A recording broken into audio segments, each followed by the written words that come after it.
This is Robert F. Kennedy Jr. On January 17th, 1961, on my 7th birthday, Dwight Eisenhower, the outgoing president, a few days before my uncle's inauguration, gave the finest speech and the most important speech of his career, and one of the most consequential speeches in American history. He warned Americans against the subversion of democracy by what he called the military-industrial complex. And Naomi Klein, who is one of my favorite writers, has written a chronicle called Disaster Capitalism, which shows how large corporations, multinational corporations, and government officials of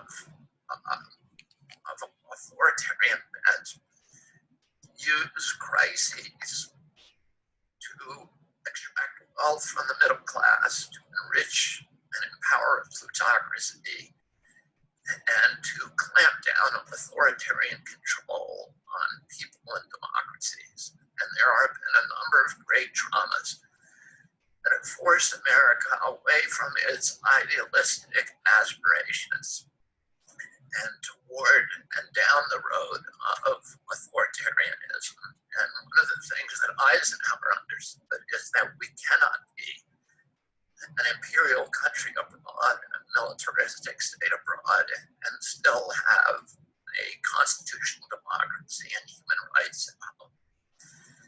And there have been a number of traumas that have forced us away from those ideals. One of them was the assassination of my uncle, President Kennedy, the assassination of Robert Kennedy, my father, the assassination of Martin Luther King, the Vietnam War, 9/11, of course, and now the COVID crisis, which is the coup de grace. During the Nuremberg trials, Hermann Goering was asked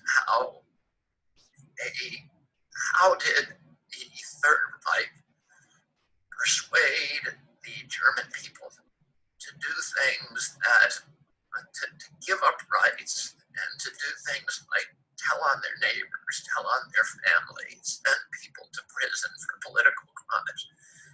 This was, after all, one of the most established constitutional democracies and one of the most tolerant nations historically in Europe. And Goering said, it's the same formula for a democracy, for a monarchy, for a republic, for a totalitarian regime, whether it's communist or fascist. It's the same formulaic solution. How do you get people to do what you want?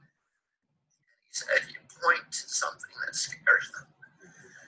To the Jews, to the Bolsheviks, to the bourgeoisie, to the British, to the Americans, to the Poles or the Russians, and you say, we can save you. This is a threat. If you do that, you can make people do anything that you want. And today, ideology has been replaced by public health concerns. And we're living through a period in our history where those public health concerns are allowing a control by government officials and corporate officials over our people that has never been a level of control that was unimaginable to Hitler or to Stalin or to Mao or to the worst tyrants in history. A level of control where unelected health officials can tell you whether or not you can get close to your girlfriend, whether or not you can visit a beach, whether or not you can go to work. Ultimately, whether you have to, when you leave your house, if you have to wear a mask. And we all are deeply concerned with public health, but we know that there's a battle between public health and the real public health, which is based upon good nutrition, good water, good food, chemical-free lives, boosting your immune system, and the kind of technical engineering solutions that we're being presented with today. all skeptical about the basis for these fears, whether we're being told the truth.